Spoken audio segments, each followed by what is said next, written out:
소개받은 이영권이라고 합니다. 이 세상 모든 청년이 잘 사는 그날까지 잘 사는 멘토스쿨의 이영권입니다. 여러분 만나뵈서 반갑습니다.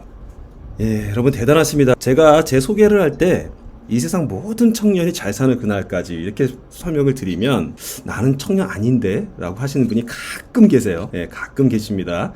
근데 여러분 청년이 몇 살까지가 청년으로 알고 계세요? 유엔이 발표하기에 65세까지가 청년이라고 유엔이 발표를 했습니다. 그리고 우리가 알고 있는 중년이 79세까지입니다. 노년이 80세 이후부터 노년이고요. 100세 이후부터는 이제 오래 사신 분이다 라고 표현하는 게 유엔이 발표한 내용이에요. 근데 제가 말씀드린 청년은 사실 숫자로 표현한 청년이 아니고요. 나는 30살에 죽었으나 60살에 묻혔다 라는 비문이 있대요. 이게 무슨 의미일까요? 30살 동안 미라로 살았다는 얘기일까요? 뭐 식물인간으로 살았다는 얘기일까요? 이게 무슨 얘기냐면 이미 30살에 나는 꿈을 잃었고 그냥 나이만 채우며 살다가 60살에 실제로 병들어 누워 죽었다라는 뜻이거든요. 옛날 분들 좀 일찍 돌아가셨으니까 60세면 돌아가셨으니까 그러니까 지금 우리 때 분들이 혹시나 꿈을 갖고 있지 않으시다면 어쩌면 살아도 사람같이 살고 있지 않는 게 아닐까, 여기서 말씀하신 30살에 죽었으나에 해당되는 게 아닐까라는 생각이 돼요. 하지만 꿈을 가지고 계시다라면 나이가 관계가 없다라는 거죠. 제가 감히 조금 이제 그 노인분들을 폄하하는 건 아닌데 청년의 반대로 따로 뭐 이렇게 표현할 방법이 없어갖고 제가 노인이라고 표현을 했습니다. 근데 이 노인이라는 정의가 이렇게 보면 어떨까 싶어요. 어떤 우리 삶에 대해서 특별한 고민을 하지 않고 그냥 하루하루 나에게 먹어가시는 분, 즉 열심히만 사시는 분. 어쩌면 이거는 나이에 관계없이 젊은 친구도 이렇게 사는 친구들도 많거든요. 저도 이렇게 살았었습니다. 예, 한참 직장생활 할 때는 무조건 내가 바쁘게만 살면 난 잘 살고 있는 거야 생각을 하고 그냥 그렇게 열심히만 살아갔었어요. 근데 어쩌면 아까 보여드린 이 표현처럼 그냥 생각 없이 시간을 보내고 열심히만 일입니다. 열심히 하지 말란 뜻이 아니라 열심히만 사는 그런 행동이 어쩌면 노인처럼 사는 행동이 아닐까 싶어요. 그래서 제가 드리고 싶은 말씀은 청년이라는 거는 바로 꿈을 갖고 있으신 분, 꿈을 갖고 계신 분들은 모두 청년이다. 잘 살고 싶은 마음이 있으신 분들은 모두 청년이다. 그래서 그런 청년분들한테 제가 행복하게 살 수 있는 잘 사는 법을 가르쳐주고 싶어서 제가 이런 활동을 하고 있습니다. 바로 잘 사는 법 강의를 하고 있고요. 잘하게 살지 말고 잘 사는 법이라는 책도 내고 그 내용으로 강의를 하고 있습니다. 그리고 나를 찾아가는 4주간의 내 책 쓰기 과정을 열어서요. 자기 책을 쓰시면서 나를 찾아가는 과정이 있고요. 많으신 분들이 자기 표현, 스피치를 하실 때 스피치가 잘 안 되시는 분들이 많아요. 그런 분들을 위해서 감성으로 스피치하라는 스피치 하는 방법을 알려주는 그 과정을 하고 있고요. 그 다음에 이제 1인 기업 창업을 하시는 분들이 많습니다. 저와 같이 이렇게 창업하시는 분이 많은데 그런 분들에게 그 컨텐츠를 만드는 방법을 알려주는 강의, 그 다음에 가장 기본적인 부분, 오늘 제가 주로 하는 강의 내용이 바로 이 부분입니다. 은퇴 설계 컨설팅, 즉 잘 살고 싶은데 돈 없이는 잘 못 살아요. 어쩔 수 없습니다. 우리가 자본주의에 살고 있기 때문에 돈을 어떻게 하면 잘 관리할 수 있는지에 대한 부분, 다시 꾸는 부자의 꿈이라고 해가지고 제가 그 과정을 하고 있는데 오늘 바로 해드리는 이 강의가 주로 이 내용이 되겠습니다. 그 외에도 저는 매일 아침 6시부터 7시까지 미라클 모닝이죠. 아침에 독서 클럽을 운영하고 있고요. 책을 읽고 또 30분 동안은 책 읽은 내용을 서로 돌아가면서 스피치를 하는 그런 시간을 갖고 있습니다. 그 외에도 여러 가지 유튜브를 통해서 쇼폼과 강의 내용들을 강의하고 있는데요. 제가 이 일을 하면서 과연 돈은 얼마나 벌까요? 여러분들 솔직히 말씀드리면 전 여기 말씀드린 내용을 하면서 돈을 벌지는 않습니다. 돈이 중요한 게 아니고요. 제가 하는 이 일들은 제가 평생 하고 싶은 일이에요. 일단은 잘 살려면 잘 사는 게 뭔지 알아야 잘 살 거 아니겠습니까? 예, 잘 산다는 정의를 좀 내리고 살아야 잘 살 텐데 제가 내린 잘 산다는 정의는 균형 잡힌 삶이라고 저는 정의를 내렸습니다. 잘 산 삶을 이렇게 건물의 비유를 한번 해볼게요. 이 지붕에 잘 사는 삶이라고 딱 적혀 있는데 이 건물을 떠 받치려면 최소한 4개의 기둥이 필요하겠죠. 예, 첫 번째 기둥은요, 육체적인 건강이 필요할 거고요. 두 번째 기둥은요, 정신적인 건강이 필요할 거고요. 세 번째 기둥은요, 시간적인 건강이 필요할 거고요. 네 번째인 건강은 관계적인 건강이 필요할 겁니다. 아마 동의하실 겁니다. 아마 인생을 살면 살수록 아마 이 부분을 느끼실 거예요. 건강만 해서도 잘 살 수 없고요. 이게 시간이 많다고 잘 사는 것도 아닙니다. 돈이 아무리 많고 시간이 많아도 내 가족과 같이 보낼 수 있는 시간이 없어. 그러면 아무 의미가 없는 거죠. 이 4가지 기둥을 받치는데 가장 밑 기단석이 되는 기본이 있습니다. 그 기본이 뭐냐면은 우리가 어쩔 수 없이 갖춰야 되는 바로 재정적인 건강이거든요. 제가 사실은 인문학 강의를 많이 하지만 꼭 인문학 강의를 하면서 맨 처음에 말씀드린 게 꼭 이 부분입니다. 형이 상학적으로 너무 내다보다 보면 정작 내 가족은 굶고 있는데 무슨 그 뜻을 이룰 수 있겠어요. 가장 기본적인 재정적인 건강을 먼저 이루신 다음에 그 다음에 이 네 가지 기둥을 이루고 그 위에 잘 산다는 지붕을 올릴 수 있는 이 마음가짐이 사실은 첫 번째라는 거. 그래서 우리가 열심히 지금까지 달려온 거잖아요. 인생 일막을 대부분 열심히 여러분들이 돈을 벌기 위해서 열심히 살아오셨습니다. 그래서 제가 감히 이렇게 말씀드리고 싶어요. 돈부터 법시다 라고요. 근데 그 돈이 떼돈을 벌자는 얘기는 아닙니다. 떼돈을 벌자는 얘기는 아니니까 너무 걱정하지 마시고요. 그러시면 인생에서 과연 인생을 사는 돈이 얼마가 필요할까요? 우리 그냥 딱 잘라서 한번 얘기를 해볼게요. 태어나서부터는 일단 접어놓고요. 저희 나이가 이제 요즘 세상이 100세 인생이니까 한 50세부터 100세까지 정도 생각할까요? 한 40세에서 90세까지 정도? 한 50세 정도 사는 동안에 과연 내가 갖고 있는 필요한 돈이 얼마가 들까요? 인생을 사시는데. 한번 혹시 계산해 보신 분이 계신가요? 혹시 1억이라고 답해 주실 분이 있으시면 한번 손 한번 들어보시고요. 요즘 생에 1억 갖고 어떻게 살아? 그쵸? 1년도 못 살 것 같잖아요? 1억 가지고요. 5억? 아니면은 한 10억 정도면 그래도 웬만큼, 이쯤 되면 그래도 웬만큼 좀 될 것 같기도 하고요. 아니야. 무슨 그 정도 하고 되겠어. 한 100억. 100억은 있어야 50년 살겠지. 아니면 150억 이렇게 막 또 이렇게 지를 수도 있을 겁니다. 제일 많으신 분들이 뭐라고 답하시냐면요. 이렇게 답을 하세요. 많이 라고 답하시는 분이 많습니다. 사실 그 1억이라고 말씀하시거나 혹은 100억이라고 말씀하시는 분은 조금 돈에 대해서 개념이 없으신 분이시고요. 계산을 안 해봤다는 얘기죠. 그러니까 돈 계산을. 그 다음에 만이라고 답하신 분은 너무 생각이 없으신 거죠. 왜 우리가 지금 인생을 앞에서 50년을 살아보셨는데 50년 이상 살아보신 분도 계시고 덜 살아보신 분도 계신데 만이라고 막연히 얘기할 수 있는 상황이 이제는 아니라는 거죠. 인생 2막을 사시는 분한테는요. 그러니까 우리 젊은 친구들은 그렇게 말해도 돼요. 그럴 수 있습니다. 하지만 우리가 어느 정도 그래도 한 30, 40년, 50년 살아보신 분이시라면은 이제는 단순히 만이라고 말해도 안 될 거고요. 만약에 지금 한 4, 50년 사시면서 100억을 버신 분이라면 100억이라고 답을 하셔도 돼요. 하지만 열심히 살아봤는데 100억이 모아지던가요? 아마 잘 안 되실 겁니다. 그런데 앞으로 50년 100억 필요해? 글쎄요. 너무 좀 이게 개념이 없을 수 있겠죠. 그런 뜻에서 제가 한번 생각해 보자는 뜻에서 한번 이 질문을 던져봤습니다. 혹시라도 기분이 언짢으시지 않으시길 바라겠고요. 우리나라 통계청 자료입니다. 우리나라 남자들은 27세에 사회생활을 시작해서 평균 32세에 결혼을 하고요. 그 다음에 46.7세에 수입이 가장 많아진대요. 그 다음에 은퇴의 평균 나이가 55세고요. 지금 현재 기대 수명이 80세 정도 된다라고 합니다. 그런데 문제는요. 그 기간 동안에 수익과 지출 곡선입니다. 까만색이 수익 곡선이에요. 그 다음에 파란색이 지출 곡선입니다. 아까 말씀드린 32살에 결혼을 하잖아요. 그럼 갑자기 돈 쓸 일이 이렇게 많아집니다. 내 돈은 이 정도밖에 못 버는데 결혼하면 당연히 결혼 비용 들고요. 애 육아 비용 들고요. 집 사야 되고요. 차 사야 되고요. 이러다 보니까 돈이 갑자기 많이 들어서 마이너스 인생이 되기 시작하죠. 그러다가 꾸준히 이제 직장생활 하다 보면 다시 이제 플러스로 돌아서는 시기가 생깁니다. 그러다가 피크를 쳐서 이제 안정화가 되는데 그래서 자식들이 이제 또 대학도 가고 출가도 하게 되는 경우도 생기고 이렇게 돼서 좀 안정을 찾으려고 하는데 문제는 뭐냐? 내 수입이 꺾이기 시작을 해요. 조기 은퇴가 되는 경우도 있고요. 은퇴가 아니더라도 이제 더 작은 직장을 옮겨야 되는 이런 현상이 생기게 되죠. 그러다 보니까 또 이제 55세쯤 돼서 다시 마이너스로 돌아서게 됩니다. 이게 지금 우리 현실이라는 거죠. 이 현실을 직시라고 일단은 시작을 해야 되지 않겠는가라는 부분입니다. 이거를 그냥 난 몰라 뭐 어떻게 지금까지 다 살아봤으니까 어떻게 되겠지라고 하는 순간 어느 순간 갑자기 수입 절벽이 생겨버리면서 내가 생각지도 않았던 일들이 생기는 일이 반드시 생깁니다. 그래서 중요한 부분은 우리 인생의 마이너스 인생이 되기 정말 쉬운 구조로 되어 있다는 부분을 한번 짚고 넘어가도록 하겠습니다. 또 한 가지 오해가 있죠. 알긴 아는데 애써 무시하는 거예요. 뭐냐면은 직장인들이 다 이렇게 생각하죠. 월급은 계속 연마다 오를 거고 계속 받을 수 있을 거야 라고 생각을 하시죠. 근데 실제는 이런가요? 이런 그래프가 아니죠. 요런 그래프잖아요. 실제로는. 저도 물론 그랬고요. 대부분의 직장인들은 55세가 은퇴시기 때문에 더 있고 싶어도 못 있는 경우가 많고요. 더 큰 문제는 55세까지 가지도 못한다는 게 더 큰 문제입니다. 그런데 직장 하나 갖고 있으면 사람들이 마음을 놔버려요. 그냥 그게 큰 문제라는 거죠. 정년 퇴임하고 나면 퇴직금 나올 거고 뭐 어떻게 되겠지, 뭐 우리 부모 다 이렇게 살았는데 뭐 나도 되겠지, 뭐 이런 게 문제라는 거죠. 이런 수익 구조가 바로 어떤 구조냐면 그만두는 순간 수입이 제로가 돼버리는 이런 대표적인 월급쟁이 같은 수익이 임시 수입이라는 겁니다. 우리는 이게 월급이 따박따박 매달 나오니까 되게 꾸준할 줄 알아요. 하지만 임시, 잠시 받아가는 수입이라는 거죠. 그럼 이 임시 수입이 과연 얼마나 벌 수 있는 수입일까요?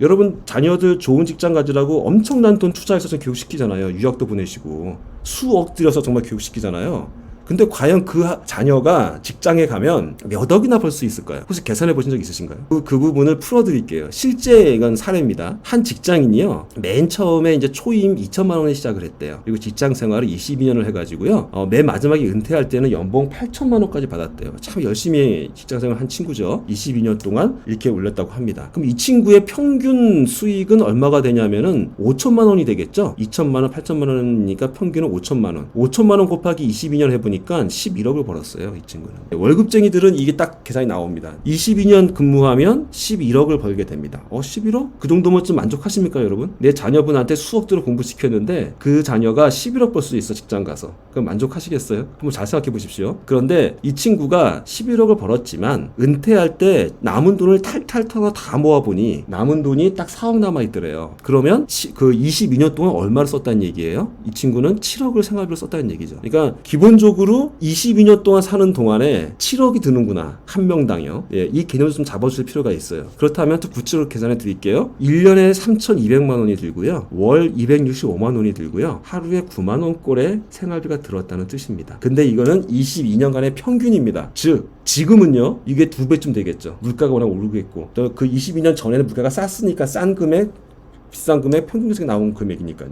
한번 여러분은 어떤가요? 여러분은 하루에 9만 원 쓰세요? 아마 9만 원 더 쓴다가 더 많으실 겁니다. 그렇다면 내가 1년에 3천만 원 이상 반드시 필요하구나 라고 느끼시면 됩니다. 최소한 1년에 3천만 원 이상은 필요하구나. 1인당입니다. 자, 그러면 이 친구가 지금 만 46세에 은퇴를 했대요. 그럼 앞으로 50년 더 살 거 아니겠습니까? 그럼 평균이긴 하지만 이 패턴대로 50년 더 살아야 될 거 아니겠어요? 그럼 얼마가 필요하죠? 1년에 3,200만 원 곱하기 50년 하니까 16억이 나오는 거예요. 그런데 물가상승법 좀 하고 그러면은 대략 20억이 필요한 거죠. 실제로 재테크 책들 좀 뒤져보면 20억대를 얘기하시는 분들이 많아요. 저도 직장 생활을 은퇴를 했는데 저한테 자산 아직 20억 못 모았습니다. 저도 숙제를 못 했다는 얘기예요. 이대로는 제가 두 발 뻗고 잠을 자면 안 된다는 얘기죠. 계속적으로 어떻게 하든지 경제 생활에서 돈을 벌어야 한다는 얘기가 되는 거죠. 예, 요 감을 잡아드리기 위해서 이 계산을 해드린 겁니다. 그렇다면 만약에 이 친구가요, 좋아, 나오지 않고 끝까지 버텨갖고 이 20억을 만들려고 했으면, 이 16억을 만들려고 했으면 어떻게 했어야 될까요? 이 친구가 마지막에 받던 8천만 원, 연간 8천만 원을요,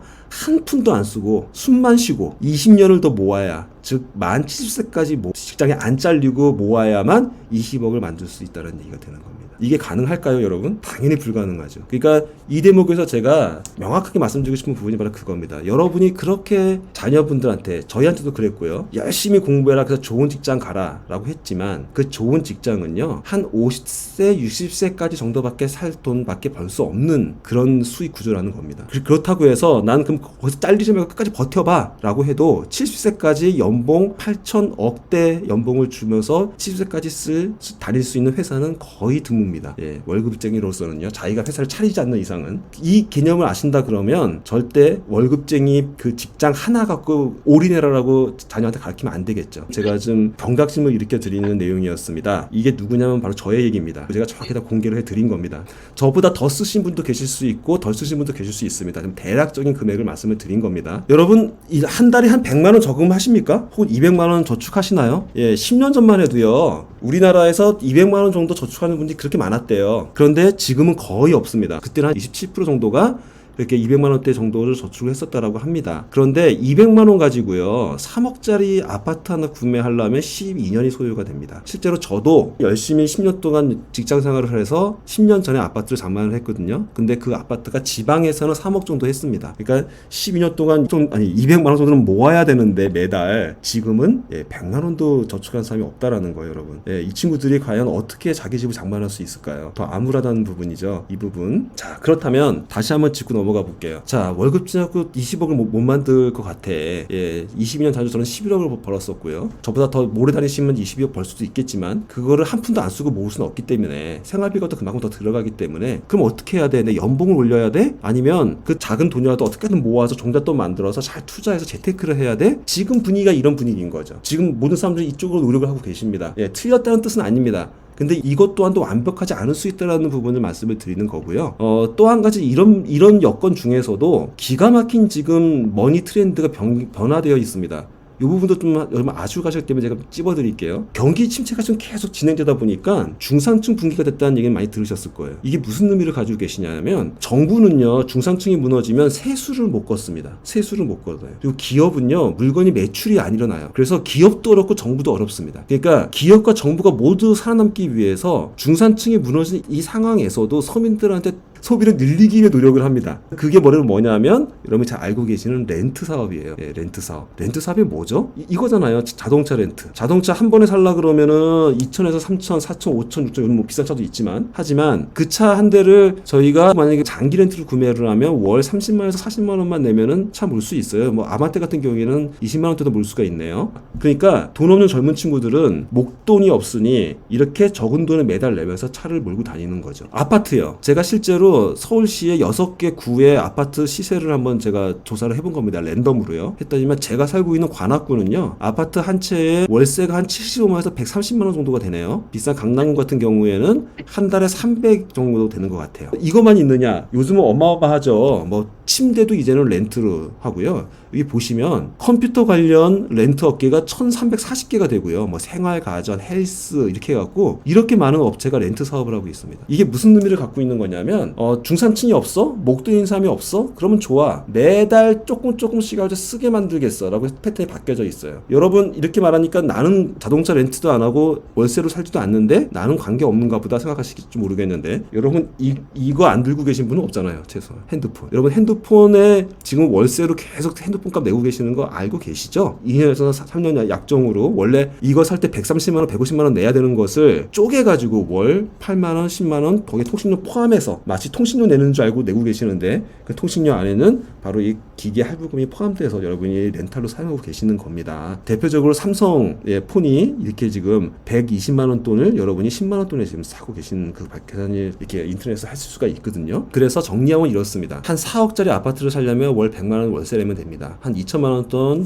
자동차를 살려면 한 달에 한 36만 원 리스비 내면 됩니다. 해외여행도 1년에 한번 가고 싶잖아요. 온 가족 뭐 데리고. 그럼 해외여행 신용카드로 긁고 1년 내내 갚습니다. 한 여행비 한 500만 원 주고 갔다 와서 월 40만 원씩 내고 있는 거예요. 이런 식으로 생활 패턴이 바뀌어져 있다는 거죠. 심지어 핸드폰도 그렇고요. 이것뿐인가요? 노트북 쓸 때 그 프로그램들, 윈도우즈 프로그램 혹은 파워포인트 프로그램, 제가 파워포인트 좀 방송하고 있잖아요. 이 파워포인트도 요즘은 매달 얼마씩 내면서 쓰고 있잖아요. 여러분들 소프트웨어 값도. 이런 모든 패턴이 다 이제는 이 하나의 값이 아닌 이거를 한 달로 나눠서 쪼개서 여러분들이 쓸 수 있게 다 쪼개져 있다는 겁니다. 이게 바로 요즘의 머니 트렌드예요. 그래서 계산이 이렇게 돼요. 지금의 젊은 친구들이 월급 한 200만 원 받는다고 칩시다. 초임은 한 이 정도 받으실 겁니다. 그러면 200만 원 받아서 그 친구가 집 월세 100만 원 내고 차 리스비 36만 원 내고 핸드폰 통신비 20만 원 정도 내서 156만 원으로 살면 플러스 인생을 살고 있는 거겠죠. 하지만 여기엔 중요한 게 다 빠져 있죠. 지금 먹는 거, 입는 거, 노는 게 다 빠져 있습니다. 실제로는 이래서 사회생활 시작하자마자부터 우리 젊은 친구들은 마이너스로 시작을 해요. 이게 시간이 쌓이면 어떻게 될까요, 여러분? 시간이 쌓이면 쌓일수록 더더욱 더 마이너스가 되겠죠. 예, 맞습니다. 이 지금 아들아 부르시는데 그 아들이 이렇게 마이너스로 인생을 시작할 수도 있게 되는 겁니다. 지금 상황이. 실제 이건 통계입니다. 27세가 좀 전에 보여드린 것처럼 월 한 150만 원 정도에 살고 있다라고 한다라면 실제 평균적으로 50세 정도 되면은요 400만 원 이상의 월 사용료가 필요하게 됩니다. 이렇다 그러면 실제로 우리는 한 달에 얼마의 돈이 있어야 된다고 생각하고 살아야 될까요? 월 500만 원 정도는 50세 이상부터는 가지고 있어야 되는구나라는 부분을 여러분이 상식적으로 아시면 좋겠습니다. 그래서 두 가지 숫자를 제가 지금 말씀을 드렸어요. 인생 2막 50년을 살기 위한 숙제 금액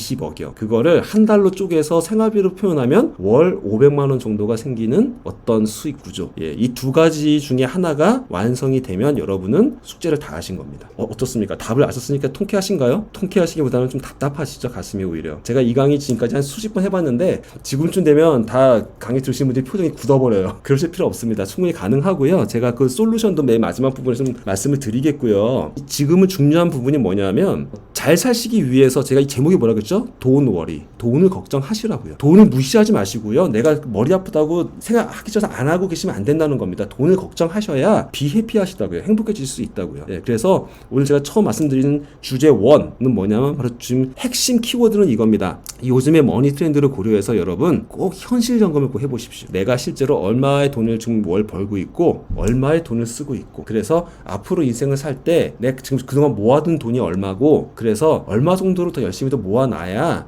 실질적으로 내가 죽는 그날까지 돈 걱정 없이 최소한 살 수는 있겠구나라는 부분을 일단 감을 잡아 놓으셔야 되는 게 바로 그게 현실 점검이라는 부분을 말씀을 드리겠습니다. 꼭 20억 500만 원이 아닐 수도 있습니다. 본인의 생각보다 다를 수도 있는 거예요. 이걸 제가 말씀드리는 가장 큰 핵심은 이게 깔려 있습니다. 경제인문학이라는 학문이 있습니다, 여러분. 경제인문학. 이건 뭐냐면요. 영어로는 진짜 이렇게 표현이 되는데요. 휴머노믹스라고 되어 있는데요. 이 경제를 사람 몸으로 표현을 했을 때요. 사람 몸으로 표현을 했을 때 머리와 가슴이 인문이잖아요. 인문학은 행복을 추구하는 학문이지 않습니까? 그러다 보니까 머리와 가슴이 인문학입니다. 근데 우리의 소화기관이 바로 경영이 되는 거예요. 경영. 그리고 저희의 두 발, 이게 바로 경제가 되는 겁니다. 두 발을 떼서 돈을 벌어야 되니까요. 그래서 이 돈을 벌더라도, 그 다음에 돈을 경영을 하더라도, 그 다음에 행복을 추구하더라도 이 세 가지가 다 하모니를 이루어야지 경제 인문학이 완성이 되고 행복을 추구할 수 있다는 거죠. 돈만 많이 벌었다 그래서 행복해지지는 않는다는 그 포인트가 바로 이 학문의 포인트입니다.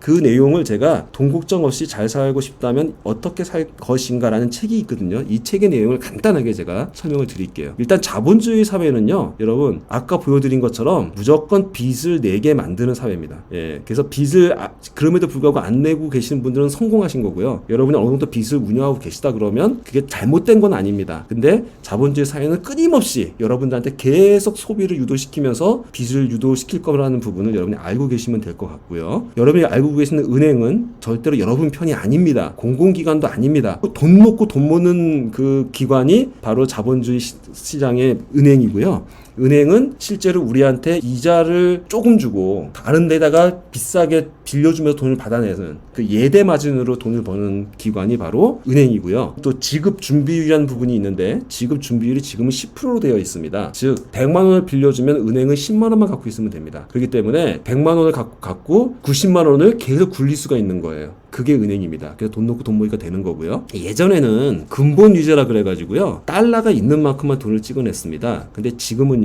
1971년입니다. 미국이 나 이제 금 관계없이 돈 찍어낼 거야. 예측이 맺혀버린 이후부터 아마 여러분 경험하셨을 거예요. 지난번에 코로나 사태 때 미국을 비해서 전 세계가 돈을 막 찍어내죠. 이제는 그래서 돈의 가치가 마구마구 떨어지는 세상입니다. 그래서 경제적인 목적으로서의 부자적으로 산다는 개념과 실질적인 인문학적으로 부자라는 정의를 내리는데요. 여러분 부자의 정의를 뭐라고 생각하십니까? 이 두 번째 줄을 좀 잘 봐주세요.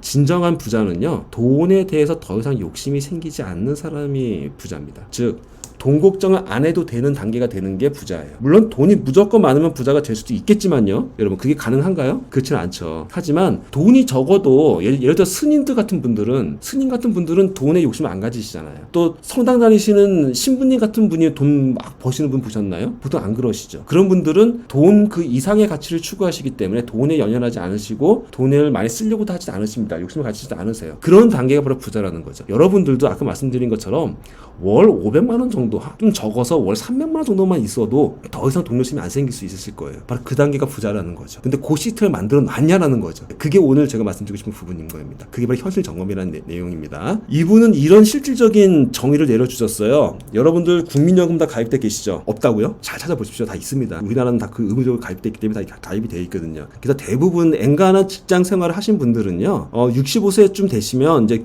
국민연금을 받게 되시잖아요. 국민연금을 받게 되시는데 국민연금하고 또 개인이 사적으로 든 연금 포함해서 월 100 정도는 연금으로 커버가 됩니다. 네, 평균적으로요. 실질적으로 한 250만 원은 한 가구당 그 노부부 2명이요. 아주 아껴서 제가 요거 설명 안 드렸는데 이분은 이제 이 책에서 최경자라는 표현을 쓰시거든요. 사람 이름이 아니고요. 최소한의 경제적 자유하고 정말 소비를 아껴가지고 최소한의 행복을 느낄 수 있는 그 소비 구조를 만드는 그게 바로 최경자인데 그 최경자로서의 금액이 노부부 2명이 월 250만 원이 있으면 충분하다라고 이분은 정의를 내리신 거예요. 그랬을 때 250만 원 중에서 100만 원은 뭐로 충당한다? 연금으로 충당한다. 나머지 그러면은 월 150만 원, 즉 1,800만 원은 뭐로 만들어야 될까요? 라는 부분이 숙제라는 거죠. 그 숙제를 이분은 이렇게 표현을 했습니다. 이 책에서는 월 100만 원 정도는 나름대로 모아놓은 시드머니 있잖아요. 퇴직금이라든지 이런 거를 가지고 잘 운용해서 월 100만 원 정도 수입을 만들고 나머지는 내가 아직 건강하니 내가 미래에 하고 싶은 일을 가지고 소소하게 월 한 50만 원 정도라도 수익을 만들어 보자. 뭐 아르바이트 자주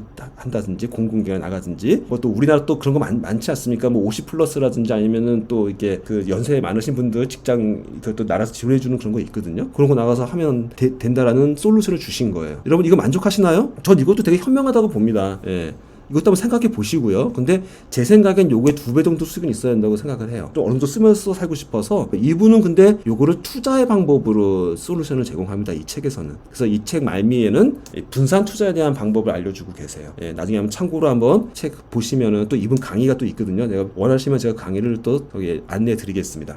또 한 책을 하나 또 알려드릴게요. 이거는 수희향 선생님이 지은 책인데 구보영 선생님께 배운 진짜 공부라는 책이 있습니다. 이 책에서 저는 요 딱 이 세 단어 만 제가 아주 머리에 각인을 시켰어요. 이분은 이렇게 정의를 내립니다. 행복하게 살려면은 평생 일을 해야 된다.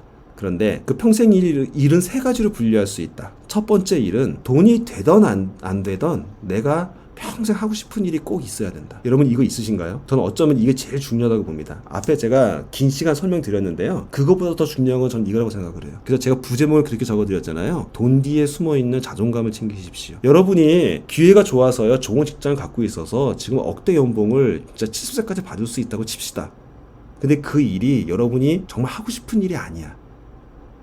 그러면 여러분이 행복할 수가 있을까요, 과연? 자기가 평생 하고 싶은 일이 있다라고 했을 때 이걸 찾는 게 제일 중요하다는 거죠. 천직일. 근데 이거는 돈이 되든 안 되든 일단 있어야 된다는 겁니다. 내가 하고 싶은 일은 아니지만 내가 당장에 지금 생활하기 위해서 어쨌든 돈을 벌어야 되기 위해 다 하는 일. 주령일이라고 표현되어 있는데 이게 우리가 지금까지 보통 대부분의 인생 일막에서 했던 직장일들이 대부분 이런 일들이죠. 하필이면 그 일이 만약에 내가 좋아하는 일이야. 그러면 딱 좋죠. 그러면 승부일이 되는 겁니다. 이 책에서 표현하는 방법으로는요. 돈도 되고 내가 평생 하고 싶은 일이야. 근데 저는 솔직히 이런 일은 쉽게 만들어지지 않는다고 생각을 합니다. 이거 하나만 갖고는 되게 어렵다고 보고요. 대부분 이 2가지 일이 아닐까 싶습니다. 천직일과 주령, 즉 내가 평생 하고 싶은 일, 그다음에 하고 싶은 일을 하기 위해서 생활비를 벌기 위해 하고 있는 일. 이게 서로 밸런스가 맞아지는 그런 삶이 일반적인 삶이라고 생각을 하고요. 그게 나쁘지 않다고 생각을 합니다. 지금 직장을 다니시지만 그 일이 너무 고되고 힘드시지만 생각을 조금만 바꿔 생각을 하면은요. 이 일만 갖고 내가 먹고 살아야 돼. 그럼 너무나 힘드시겠지만 하루에 8시간 이 직장을 내가 고용한 거야. 돈을 벌기 위한 수단으로. 그리고 나머지 8시간을 제외한 나머지 시간은 내가 하고 싶은 일을 하면서 할 거야. 라고 마음을 바꾸신다라면 그 직장일이 오히려 재밌어집니다. 이 직장은 돈만 벌기 위한 일이기 때문에. 그런데 여러분들 마음속에는 나 이꼬르 이 직장이야. 이래서 어려워지는 거예요. 내 인생이 왜 직장입니까? 그 직장은요, 지금 이 주력일일 수 있는 겁니다. 내 생활을 위해 돈 버는 수단인 것 뿐인 거지, 그 직장이 여러분 자체의 아이덴티티가 아니라는 거죠. 여러분의 아이덴티티는 이제 만들어 가셔야 되는 거라는 거죠. 앞으로 나머지 인생 이막에 여러분이 하고 싶은 일, 그 아이덴티티는 이제부터 여러분이 만들어 가셔라 라는 메시지를 전달해 드리겠습니다. 그래서 돈 벌 때요, 여러분 한우물만 파지 마십시오. 내가 하고 싶은 일을 좀 하시고 딴 일을 좀 해보시고 사업도 좀 조그맣게 해보시고 여러 가지를 경험해 보시는 그런 경험을 꼭 하시면서 지금의 주력 일도 열심히 하시는 그런 마음을 가져주셨으면 좋겠습니다. 그래서 제가 이렇게 표현을 해요. 수익 구조를 앞으로는요, 이렇게 파이프라인을 만들어 보시라고 꼭 얘기를 드리고 싶습니다. 파이프라인 되게 많죠. 이렇게 돈이 들어오면 흘러 들어오면 얼마나 좋을까요, 여러분? 실제로 저는요, 명함이 10개거든요. 제가 경제 공부를 좀 해가지고요, 금융 상품을 소개할 수 있는 명함이 하나가 있습니다. 그리고 제가 투자 권유 대행인 자격증이 있어서 이렇게 펀드라든지 혹은 증권을 투자하는 걸 도와드릴 수 있는 그런 또 명함이 있고요. 저는 네트워크 마케팅도 심지어 합니다. 왜? 네트워크 마케팅은 다른 거 하면서 같이 부업을 할 수 있는 일이기 때문에 같이 합니다. 그리고요, 대학교 교수도 했었습니다. 지금 올해는 안 하고 있는데 작년까지 했었고요. 대한민국 브랜드 협회에서 ESG 실천본부에서 ESG 사업을 소개해주는 그런 일도 하고 있습니다. 그리고 제일주식회라는 회사에서 회사들의 지원 제도를 챙겨드리고 경정 청구를 대신해드리고 이런 걸 해서 기업을 운영하시는 분들이 돈을 아끼고 찾아드릴 수 있는 그런 일을 또 하고 있어요. 그리고 제가 평생 하고 싶은 일 바로 이 일. 잘 사는 멘토스쿨이라는 개인 법인을 열어서 여러분들에게 나중에 이 교육 플랫폼 사업을 제가 만들 계획을 하고 이걸 실제로 지금 진행하고 있습니다. 1인시 기업가로 활동을 하고 있고요. 그러면 제가 원래부터 이런 거 하던 사람이냐? 절대 아닙니다. 저는 화학공학을 전공했고요. 지금 사진에서 보시는 저 사진이 제가 화학공학 석사 과정을 공부하던 그 연구소고요. 그 다음에 화학 회사에서 22년 동안 일본계 화학회사에서 일하던 그 사진입니다. 여러분과 똑같은 직장 생활을 22년간 했던 사람이라는 거죠. 그랬는데 자존감을 구겼죠. 바로 뭐냐?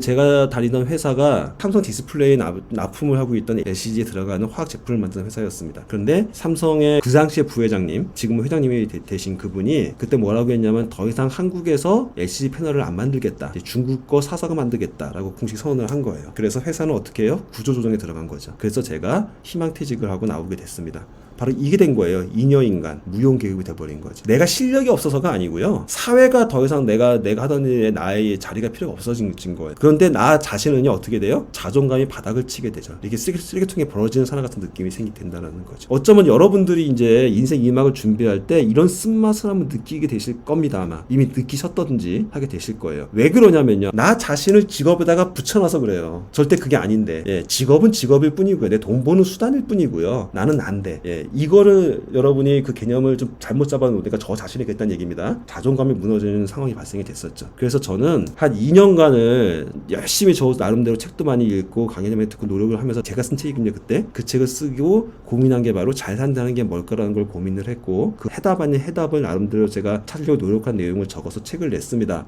그리고 바로 저의 이제 천직리를 찾은 거죠. 바로 제가 강사의 길을 걷고 싶다, 라는 부분, 그 일을 찾았고요. 그건 찾았는데 돈은 뭐로 버느냐, 이제 이거의 문제인 거죠. 근데 우리가 왜 이렇게 되고 있는가 부분을 여러분이 정확하게 아셔야 될 부분이 바로 이 그림입니다. 대한민국 국민들은 다 이렇게 사셨죠. 태어나면 공부해라, 대학 가라, 결혼해라, 결혼했으면 애 낳아라, 빨리 돈 모아서 집 사라, 집부터 사라, 이렇게 살아왔습니다. 우리는. 이게 우리나라 모든 국민들의 살아온 방식이에요. 삶의 정석이 있어. 수학의 정석만 있는 게 아니라 삶의 정석이 있어. 근데 여러분, 속마음은 그렇지 않지 않았나요? 꼭 이것만 있는 것 같진 않은데, 딴 거 하고 싶은데 그러지 않으셨던가요? 그런데 문제는 바로 이겁니다. 기대 수명이 80세라고 했는데요, 지금 기대 수명은 이 그래프로 점점 늘어나고 있어요. 보시면 10년 정도에 약 4살 정도가 늘어나고 있습니다. 뭐 10년에 4살 이렇게 별거야? 라고 하지만 40년만 더 지나면 16세가 늘어나고요. 바로 저희가 죽을 때쯤 나이가 되면 100세가 돼버리는 거예요. 80세에서 20세가 늘어나 버리잖아요. 그러다 보니까 저희는 100세 인생이 돼 있는 거죠. 이게 과학적 근거가 반드시 있는 거고요. 더 이해가 안 되시면 과거로 돌아가 볼게요. 저희 아버님 시대에, 제가 72년생입니다. 1970년대에요. 평균 수명이 남성은 60세가 안 됐습니다. 평균 수명이. 실제로 이때 우리 할아버님이 2년생으로 돌아가셨어요. 그래서 환갑잔치가 있었죠. 근데 우리 아버님이, 그때 저를 낳으신 그 아버님이 지금 87세 되셨거든요. 근데 그 아버님은 당연히 그때 뭐라고 생각하셨을까요? 60세 돌아가실 줄 아셨던 거죠. 근데 그 아버님은 지금 90세가 다 됐는데도 살아계시단 말이에요. 이게 바로 현실입니다, 여러분. 이 기대 수명이 늘어났다는 거, 평균 수명이 늘어났다는 게 과연 좋은 것이냐? 좋지 않을 수도 있다는 거예요. 지금 우리가 살아가는 패턴에서는. 왜? 우리의 패턴은요, 바로 이 시절, 평균 수명 60대, 70대 시절에 최저가되어 있는 지금 경제생활을 하고 계시는 거예요. 그러니까 지금 맞지 않는 경제생활을 하고 계시다라는 거죠. 이제는 경제생활을 새로 시작하셔야 됩니다. 그리고 사회가요, 지금까지 대한민국이 추계 경제를 겪고 있다가 이제는 창조 경제로 바뀌었거든요. 왜? 우리나라가 선진국이 돼버렸어요. 그렇기 때문에 선진국은 더 이상 베껴서 선진국을 따라가서 뭐 할 수 있는 일이 없어요. 우리가 창조적으로 일을 만들어내야 되죠. 그래서 옛날에는 이렇게 도서관에서 책만 있다 파면 직장에 취업이 됐고요. 그리고 돈을 벌 수 있었습니다. 바로 요런 패턴으로요. 하지만 지금은요, 그렇지가 않고요. 도전과 나의 삶을 찾는 창조적인 경제 시대로 이미 바뀌어져 있습니다. 우리 나이가 100세 인생에 대해서 그런 것도 있고요. 시대가 창조 경제 시대로 바뀌어져 있습니다. 그래서 여러분의 경제 패턴이 이제 큰 폭으로 되바뀌어야 된다는 얘기가 되는 거예요. 유발 하라리가 쓴 이 책에 이런 말이 있습니다. 우리는 지금 인간을 해킹하는 시대에 살고 있다. 우리 개인의 존재와 삶의 미래에 대한 통찰권을 갖고 싶다면 알고리즘보다 아마존보다 더 빨리 달려야 한다. 그들보다 먼저 나 자신을 알아야 한다. 이게 무슨 말이냐면요, 여러분 유튜브 보시죠. 유튜브 딱 키시면은 무슨 화면이 나와요? 맨 처음에 여러분이 어제 보던 거, 그게 다시 나오죠. 어제 주식 풀어보고 있으면 주식 다시 나오고요. 최근에 뭐 그래서 무차별 살인사건 보셨다면 그게 다시 뜨죠. 저 같은 경우에는 요즘 야구를 자꾸 보고 있는데 메이저리그 야구가 오늘도 바로 뜨더라고요. 바로 이렇게 알고리즘이라는 겁니다. 이제는 알고리즘 AI가 나를 더 잘 알아요. 그래서 컴퓨터만 키면 거기에 너 이거 좋아하지 하고 딱 띄워져 버려요. 나 자신이 과연 AI가 내 자신을 아는 거 맞나요, 여러분? 그 AI가 나를 규정하기 전에 내가 나를 빨리 찾으셔야 된다라고 21세기에는 그래야만 한다라고 이 책에 적혀 있습니다. 마찬가지로요. 제가 강조하고 싶은 부분은 지금 돈 월이라고 해놓고 돈 걱정하라고 해놓고서는 왜 자꾸 이 얘기하느냐. 돈을 아무리 버셔도요. 내가 정말 하고 싶은 일이 뭔지 나를 찾지 못하면은요. 그 돈을 아무리 벌어도 행복할 수가 없습니다. 그래서 제가 첫 번째 지금 인생 2막을 살아가시는 여러분들, 100세 인생을 살아가는 여러분들, AI가 판치는 이 세상을 살아야 되는 우리들 입장, 창조경제를 살아야 되는 우리 입장에서 많은 학자들, 인문학자들이 한결같이 입 모아서 하는 얘기, 나를 찾으십시오. 나다움을 찾으십시오라는 부분이라는 이 부분을 꼭 좀 여러분이 중심에 갖고 그리고 돈도 같이 버셔야 된다라는 말씀을 드리고 싶습니다. 바로 이겁니다. 기존에 사시던 방식에서요. 뛰쳐나오셔야 돼요. 갑자기. 흘러서 그냥 가는 게 아닙니다. 점프해서 오셔야 되는 일이에요. 쉽게 생각이 바뀌는 일이 아닙니다. 절대. 그래서 그 부분을 여러분이 느껴주셨으면 좋겠어요. 바로 이런 겁니다. 남들 하나는 대로 살던 인생이 아니고요. 이렇게 나의 삶을 도전하셔야 되는 삶이 되시는 겁니다. 저는 그래서 바로 그 천직일, 돈이 되든 안 되든 하고 싶은 일을 이 1인 지식 기업가 이 명함을 파서 지금 하고 있는 거고요. 돈이 되든 안 되든. 좀 이해가 되시나요, 여러분? 단순히 명함만 많이 만들어라의 말이 아니고요. 여러분, 이게 좀 내가 정말 하고 싶은 나를 찾고 내 하고 싶은 일을 정의를 하셔서 그 일을 꾸준히 하시면서요. 그러면서 당장 내 생활을 해나갈 수 있는 하다못해 저는 그것까지도 했습니다. 편의점 아르바이트까지도. 하지만 전혀 불행하지 않았어요. 너무 행복했어요. 내가 하고 싶은 천직일이 있는데 당장에 생활비가 없어서 하는 일은 뭐든지 할 수 있다라는 거죠. 그런 마음으로 여러분들이 앞으로 인생을 좀 준비해 주시면 좋겠고요. 그래서 돈 뒤에 숨은 여러분의 자존감을 찾으셔라. 인생 2막만은 직장 생활 열심히 하는 것만으로 만족하지 마시고요. 남의 인생 살아주는 걸 만족하지 마시고요. 정말 내 인생을 사시는 거로 길을 찾아보셔라. 그게 바로 행복해질 수 있는 방법이고, 이제부터는 제가 정말 솔루션을 드릴게요. 그래, 이영건아, 네가 20억 얘기하고 500만 원 얘기해서 지금 가슴이 벌렁거리는데 그냥 어떻게 벌라는 거냐 도대체. 이렇게만 가면 제가 나쁜 놈이 되겠죠. 그래서 제가 살짝 좀 이게 완벽하게 품목까지 말씀드릴 수는 없고요. 살짝 이런 것도 있습니다라는 분을 알려드릴게요. 제 나름대로 제가 찾아놓은 솔루션입니다. 여기서부터는 조금 귀 기울이고 보시면 도움이 되실 겁니다. 중요한 포인트는 이겁니다. 시간을 내 편으로 만드셔야 돼요. 여러분 지금 나이가 많아 보여도요. 앞으로 50년 사셔야 되는 분들이 대부분입니다. 인생이 100세 인생입니다. 재수 없으면 120세 사셔야 됩니다. 하기 때문에 앞으로 내가 산 만큼 더 써야 된다는 기본 마음을 가지셔야 돼요. 하기 때문에 앞으로 그 시간이 내 편이 되게 만드셔야 됩니다. 지금 당장 일확천금이 뚝 떨어지는 거 그런 거 추구하지 마세요. 그건 의미 없습니다. 왜냐하면 다 써버려요. 그렇게 쉽게 번 돈은요. 여러분 자장면이 여러분 소시적인 얼마셨나요? 저는 제가 기억하기 초등학생 때 자장면이 500원이었습니다. 500원. 여기 보시면 88 올림픽 때 1000원이었대요. 88 올림픽 때. 그리고 6,000원이 됐습니다. 몇 배가 올라가 있나요, 지금? 제 어릴 때 초등학교 때 비교해보면 지금 10배가 넘게 올랐죠. 지금 한 자장면 8,000원 정도 하지 않습니까, 실제로? 그리고 보시면 이 60년대가 보면 15원이었대요. 자장면이. 60년대에는. 물가를 말씀해 드린 겁니다. 바로 물가를 말씀드려서 말씀을 드린 겁니다, 여러분. 이렇게 각 품목별로 올라간 금액은 다 틀리지만 여러분이 가장 피부로 느낄 수 있는 부분이 자장면이길래 제가 자장면을 말씀을 드린 거고요. 자장면을 만약에 이거를 금리로 표현하면 몇 퍼센트 복리로 오른 걸까요? 이 금액이 매년 9% 복리로 오른 겁니다. 9% 복리요. 여러분이 갖고 계신 자산이 혹시 연 9%로 오르는 자산 갖고 계신 분 계시나요? 여러분이 갖고 계신 펀드라든지 뭐 은행 예금이라든지 적금이라든지 한번 탁근해서 한번 보세요. 거기 내가 몇 프로짜리 가입돼 있나? 절대 9%짜리는 있지 않습니다. 자장면에 투자할 수 있으면 투자하세요. 제가 볼 때 있으면 좋겠어요. 근데 우리 은행 금리는요, 이게 이제 우리 코로나 직전인데 코로나 직전에는 다 1%대였습니다. 은행 이자가요. 지금 3%대 있어요. 지금 3%대 예금이 있습니다. 그런데 문제는 뭐냐면요. 아까 보여드린 물가는요. 최근 15년간 평균이 3.5% 오릅니다. 매년 3.5%씩 오릅니다. 이 코로나 때문에 작년 올해는 6% 정도 올라요. 지금 5.5% 6%대가 올랐습니다. 1년에 물가가. 그러면 여러분 은행에 지금 3%라고 와 금리 올랐다 좋다고 은행에 돈 넣어놓잖아요. 물가는 5% 오르는데 3%에다 넣어놓고 계신 거예요. 그럼 돈 버신 거예요? 잃으신 거예요? 잃으신 거죠. 지금부터는요 은행에 돈 넣어놓으면 돈을 잃는다는 걸 정확히 아셔야 된다는 겁니다. 그 개념을. 예. 자장면이 500원짜리가 지금 8,000원 되어 있어요 여러분. 이게 물가라고요. 그런데 돈을 은행에 넣어놓고 가만히 두면 나 3% 벌었으니까 돈 잘 벌고 있다. 그게 아니라는 거라는 거예요. 지키지 못하고 있다는 부분을 여러분 아셔야 되는 거고요. 목표 수익률을 여러분은 물가 플러스 알파로 잡지 않으면 나는 돈을 잃고 있는 거구나라는 금리 상식을 분명히 알고 계셔야 된다라는 말씀을 드리고 싶어서 제가 자장면 예를 든 겁니다. 예, 이것은 꼭 좀 그 개념을 이해해 주세요. 그리고 부자들은 그럼 돈을 뭐로 버는데요? 여러분과 똑같아요. 금융자산 갖고 있고요. 가끔 저기 주식에도 투자하시고요. 부동산도 가지고 있어요. 여러분과 똑같아요. 근데 다른 거 몇 가지가 있어요. 첫 번째 다른 거. 이 사람들은 달러로 갖고 있어요. 우리는 원화로 갖고 있지만. 또요. 부동산을 우리는 갖고 있는데 우리는 부동산을 어떻게 갖고 있어요? 아파트를 사가지고 아파트 5억에 샀는데 10억에 오르기를 기다리고 있죠. 예, 시세 차익을 기다리고 있어요. 근데 부자들은 어떻게 하고 있냐면요. 부동산을 갖고 있으면 그거로 한 달에 얼마 들어오는데 이게 중요해요. 임대료 얼마 들어오는데 현금 캐시 플로우가 얼마 들어오는 건데가 중요한 겁니다. 예, 부자들은 그렇게 투자하고 있는 거고요. 은행에 돈을 넣어도요. 부자들은요. 그 연금 보험 형태의 개념으로 넣어요. 그래서 연금 월 얼마씩의 연금을 받을 수 있는데 이게 중요해요. 월 얼마 받을 수 있는데 이 현금 캐시 플로우 개념에 투자를 하고 있다는 거죠. 금융 투자도요. 또요. 주식을 사더라도요. 우리 어떻게 해요? 삼성 사서 지금이 삼성 몇만 원까지 올랐어. 이것만 신경 쓰고 계시죠. 사실 주식 투자는 그거는 투자가 아니라 투기입니다. 여러분. 정확한 주식의 원래 투자의 의미는요. 그 회사가 돈을 벌만한 회사니 거기에 내가 간접적으로 투자를 한 거야. 주식을 삼으로 해서. 그래서 내가 받는 건 뭐다? 배당금을 받는 겁니다. 우리나라에는 배당을 주는 기업이 별로 없어갖고 여러분이 그걸 잘 못 느끼는데 삼성이 1년에 2번 주죠. 배당을. 근데 돈이 짭짤하진 않을 겁니다. 근데 미국 같은 경우에는 배당을 보통 4번 줘요. 예, 사사분기 맞아줍니다. 배당금을. 그리고 배당금을 뭐 10년, 20년 내내 한 번도 계속 주는 기업들이 많아요. 뭐 코카콜라 이런 데는 한 번도 빠짐없이 계속 플러스하기 때문에 계속 그 플러스 낸 돈을 주주한테 돈을 줍니다. 즉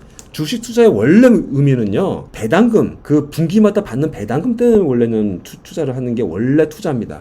원래 의미의 투자예요, 그게. 근데 우리는 다 투기의 개념. 이거 한번 넣었다가 따블 찍는 걸 기대하면서 돈을 넣죠. 그러니까 투기를 하고 계시는 겁니다. 그러니까 진정한 투자가 아니에요, 여러분. 그러니까 중요한 포인트는 뭐다? 부자들은 부동산을 사던 주식을 사던 은행에 돈을 넣든 간에 매달 따박따박 들어오게 만드는 캐시플로우. 그걸 계산한다는 겁니다. 제가 아까 말씀드린 월 500이 들어오냐 안 들어오냐 그게 중요하다는 거예요. 그분들의 금액이 있겠죠. 그 플로우를 그 시스템을 만드는 게 부자들의 그 키포인트 하는 겁니다. 그리고 아까 마지막에 말씀드렸던 거 다른 점. 부자들은 달러에 투자하는데 우리는 한화에 투자한다.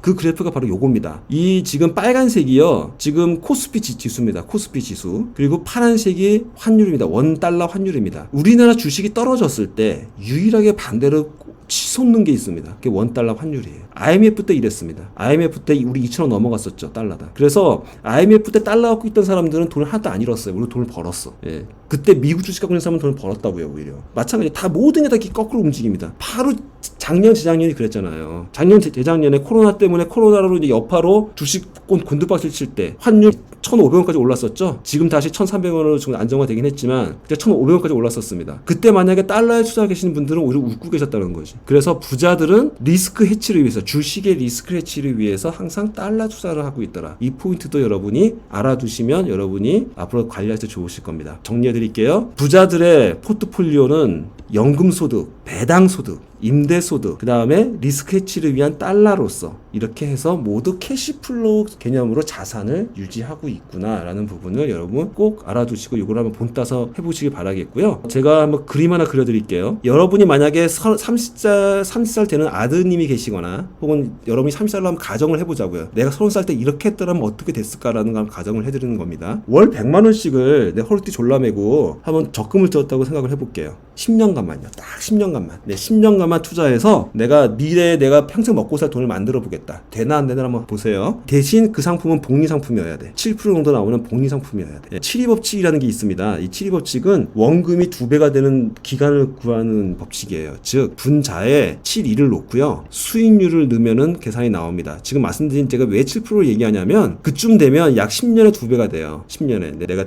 넣은 돈이 2배가 되는 기간이 10년입니다. 그래서 이 30세에 대해서 100만 원씩 모은 어떤 분은 40세가 되면 얼마가 모아질까요? 한 달에 100만 원씩 하니까 1년에 1200만 원. 그러면 10년 동안 모으면 약 1억 2천이 모아지겠죠. 1억 2천이. 자, 이제 나 끝. 이제부터는 더 이상 나 100만 원 적응 못해. 왜? 나한테 이제 애가 태어났거든. 그래서 교육비 들어가니까 이제 40살 됐을 때부터는 나는 더 이상 저축을 못하고 이 1억 2천 모아놓은 거 가지고 내가 평생 나중에 노후 자금을 만들 거야. 어떻게 되나 한번 보세요. 이때는 자본금은 이제 1억 2천입니다. 더 이상 늘진 않아요. 하지만 이 돈이 10년 지난 다음에 어떻게 변하는지 보십시오. 2억 5천으로 변합니다. 왜요? 아까 말씀드렸잖아요. 7위 법칙에 의해서 7% 복리 상품에 들어있기 때문에 10년이 지나면 2배가 된다고요. 그래서 1억 2천이 2억 5천으로 바뀝니다. 이분의 나이는 50세가 되어 있어요. 그리고 10년을 또 더 이거를 묵혔습니다. 그러면 이분은 얼마가 되어 있을까요? 3억 6천이요? 아니요. 5억이 되어 있습니다. 복리로 늘어난다 그랬잖아요. 복리로. 2배씩이요. 이분이 만약에 70세가 되시면 5억이 10억으로 바뀌게 되는 개념입니다. 이게 복리예요. 이게 복리의 위력입니다. 근데 여러분은 이거를 못 기다리고 주식에 투자했다는 마음으로 투기를 하고 계시기 때문에 이 기간을 못 기다리고 계시는 거예요, 지금. 근데 이런 금융상품에 넣고 계시다 그러면 이렇게 10년 동안 돈을 모아서 아니면 이 당시에 목돈이 있으면 바로 시작하면 되겠죠. 20년만 지나도 이렇게 따따블로 올라간다. 그러면 자 5억의 자금이 생겼습니다. 내 나이 60이 됐어요. 이제 나 직장생활도 못할래요. 나 이때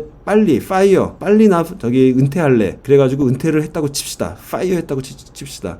그러면 이제부터는 좀 보수적으로 그러니까 7% 올라가긴 하지만 한 6% 정도만 내가 연금으로 받을게 라고 한번 계산을 해볼게요. 그러면 지금 5억에 자산금이 5억으로 불지 않았습니까? 이 5억에 6%면 얼마예요? 연 3천만 원이잖아요. 연 3천만 원을 연금으로 받는 거예요. 이제 매년 따박따박 3천만 원을 받는 겁니다. 그러면 아까처럼 좀 부족하긴 하겠지만 월 500만 원까지는 안 되지만 월 한 250만 원 정도 버는 돈은 되겠죠. 그 정도로 따박따박 연금이 들어오니까는 사실 수 있으실 거예요. 근데 이게 10년간 받으면 얼마예요? 10년간 받으면 3억을 받는 거잖아요. 10년간 3억.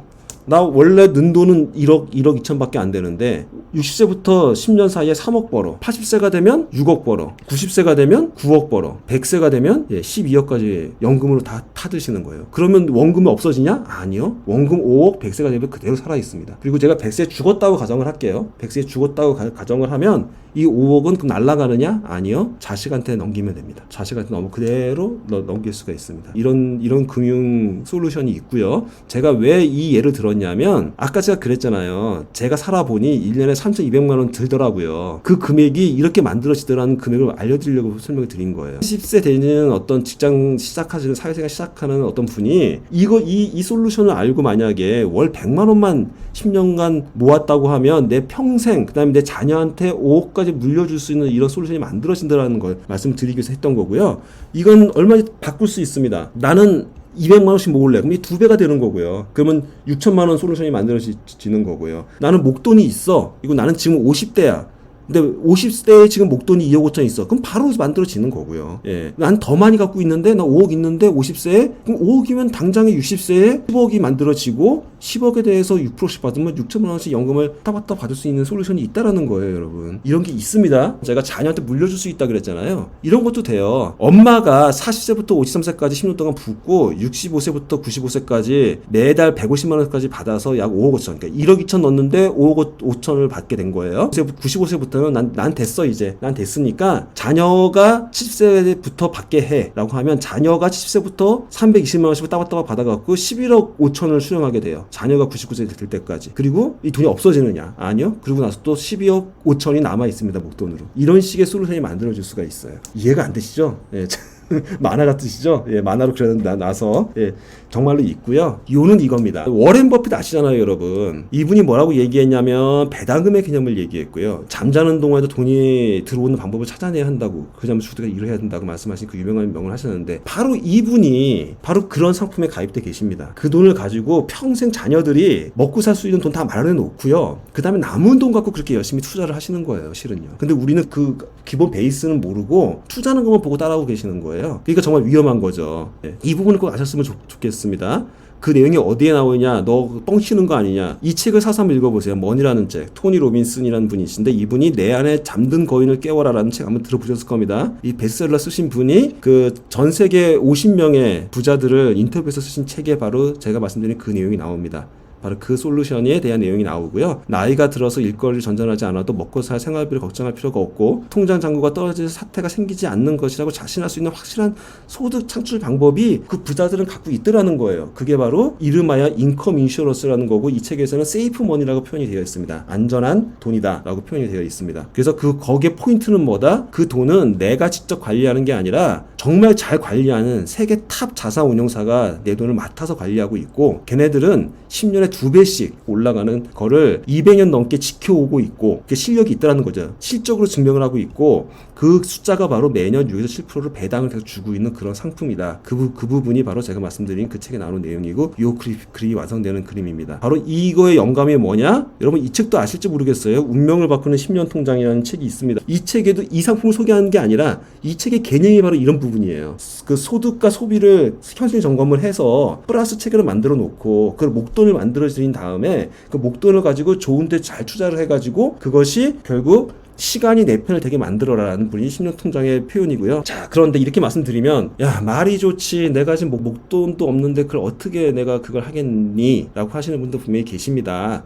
그래서 제가 하나 더 설명드릴게요. S&P 500 지수라고 미국의 주식이죠. 미국 주식이 평균 몇 % 수익이 나고 있을까요? 평균 9.5% 수익이 나고 있습니다. 매년. 평균입니다. 근데 개인 투자는요. 개인 투자는 잘해야 3.6% 나고 있습니다. 그리고요. 돈 갖고 현금을 갖고 계신 분들은 1.2% 나고 있는 거예요. 결국은 지금 그 말씀드린 제가 6% 7%를 안정적으로 만드는 그 기본 베이스는 S&P 500 지수가 기본 베이스 맞습니다. 이쪽이 기본 베이스예요. 그래서 어떤 상품이 심지어 나와 있냐면 장기로 하면 다 플러스라는 걸 보여드리는 거고요. 워렌 버핏도 결국에는 이 S&P 500 지수에 투자해라. 내가 죽거든 내 마누라는 모든 돈을 다 S&P 500 지수에 연계된 상품에 넣으라고 이제 유언을 남겨. 또 중요한 포인트는 뭐다? 달러로 투자되는 거에 넣어놓으면 이 주식 리스크 해치가 자동으로 된다. 그 부분도 말씀드렸죠. 그래서 여러분이 투자를 두려워하는 그 모든 그런 리스크가 다 한 번 해결되는 상품이 또 있다. 그 상품이 뭐냐? 이런 겁니다. 10년, 15년, 20년 동안 꾸준히 돈을 넣는다는 그것만 지켜주면 돼요. 예, 그것만 지켜주면 돼요. 약 한 200불? 200불이면 지금 현재 환율로 한 30만 원 정도 되죠. 30만 원 정도를 매달 10년 동안 붓겠다. 혹은 15년 동안 붓겠다는 그것만 지켜주면 됩니다. 그렇게 되면 투자 기간이 10년, 15년, 20년인데 원금을 보장해주는 금융상품이 있어요. 세상에 원금 보장되는 금융상품 여러분 들어본 적 있나요? 원금 보장되는 은행 상품도 요즘은 별로 없는데 원금을 보장해주는 S&P 500 지수 연계 상품이 있는 거예요. 그래서 그 상품은요 10년 납은 원금 보장, 15년 납은 140% 이윤 보장, 10년은 그러니까 160% 이윤 보장을 하는 상품이 있습니다. 네, 이런 상품이 있습니다. 예, 이것도 제가 원하시면 바로 컴퓨터 검색해서 보여드릴 수가 있어요. 실제 있다라는 거를. 예, S&P 500 지수 된 거고요. 이 또 실제 이 사례입니다. 이분이 15년이 돼가지고 실제 찾은 금액을 표현해 드린 건데 정확하게 200% 수익이 났다는 걸 보여드리는 겁니다. 설사 주식이 떨어져도 우리나라 갖고 들어오면 환율 때문에 다시 또 200%가 됩니다. 예, 그런 효과가 있는 상품이 있다라는 거 여기 나오죠. 223% 예, 수익이 났던 그런 실제 예를 보여드렸습니다. 제가 말씀드린 게 믿어지지 않는다면 제가 다른 상명대학교 우리 경영학과 교수님의 말씀을 간략한 예를 한번 말씀을 드릴게요. 은퇴 준비는 3가지 조건이 필요하다고 합니다. 첫 번째는요, 브랜드 자산, 기술 자산, 그다음에 잠자는 동안에도 돈이 벌어지는 일을 해야 된다라고 얘기를 합니다. 즉 뭘 배우자고 얘기하는 거냐면요, 2가지를 꼭 알아야 된다는 겁니다. 무형의 자산.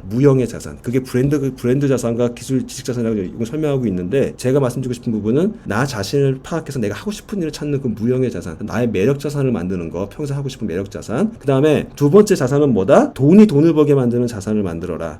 그건 또 여러 가지 있을 수 있습니다. 부동산도 될 수가 있고요. 물론 부동산에서 임대 수익 계속 나오게 해서 만들 수도 있고요. 여러 방법이 있지만 그중에 제가 오늘 설명드린 거는 그런 그 좋은 금융 상품도 있다라는 거, 몰라서 그렇지 분명히 있다라는 거 제가 말씀을 드린 거고요. 그게 바로 복리 효과다라는 거. 저만 얘기하는 거 아닙니다. 이게 경영학자가 분명히 얘기해주고 계십니다. 여러분이 갖고 계신 상품이 복리인지 아닌지 꼭 보세요. 그리고 최소한 5% 이상 되는 걸 찾으라는 뜻입니다. 5% 이상. 5% 이상이 안 되면 이게 의미가 없다라는 거예요. 왜? 물가가 5% 이상이기 때문에 그렇습니다. 지금 물가가 5%로 오르고 있기 때문에 그 얘기를 하고 있는 거고요. 재취업 뭐 이런 얘기 쭉 나오는데 결국 내가 평생 하고 싶은 일을 찾으라는 그런 다시 찾는 직업도 그런 일을 얘기하고 있는 겁니다. 마지막 정리해드리겠습니다. 제가 제목을 이렇게 정했어요. Don't worry, be happy. 걱정하지 말아라가 아니고요. 돈을 걱정해라라는 의미로 말씀을 드렸습니다. 제가 솔루션을 드렸으니까 이 두 가지 포인트를 가지고 여러분들이 돈을 걱정하시면 반드시 행복해지십니다. 일단 키워드 하나 말씀드릴게요. 돈 뒤에 숨어있는 자존감을 챙기십시오. 단순히 돈 하지 마시고요. 내가 돈을 가지면 이거 갖고 뭐하고 살 건가? 무엇을 하면서 돈을 벌면서 무슨 일을 하며 살 것인가? 그 돈 뒤에 숨어있는 나의 자존감을 꼭 찾으시라고 말씀을 드리고 싶고요. 그 방법론으로 첫 번째, 내가 평생 하고 싶은 일을 찾으십시오. 그리고 기꺼이 허드렛 일도 좀 하시면서 그 일을 하기 위해서 돈 버는 건 아르바이트 창피하지 않지 않습니까? 까짓 거 하면 되죠. 좀 허드렛 조금 더 건강히 허락하는 일까지는 경제생활을 계속 하시면 될 겁니다. 그 두 일이 같으면 제일 좋고요. 그리고 또 한 가지, 나의 자산이 복리로 10년마다 2배가 되고 나와 내 가족이 평생이 써도 마르지 않는 그런 금융상품이 분명히 있습니다. 안 믿으시면 제가 더 이상 뭐 어떻게 할 말은 없고요. 만약에 믿으신다라면 저한테 연락을 주시면 제가 자세하게 안내해 드리겠습니다. 여러분 진짜 알아보시고 세이프 머니라는 이 개념을, 나와 내 자식이 평생 먹고 살 수 있는 자금을 만들 수 있는 그 솔루션이 있다라는 거, 아까 제가 보여드린 것처럼 그거를 이용하실 수 있으면 좋겠습니다.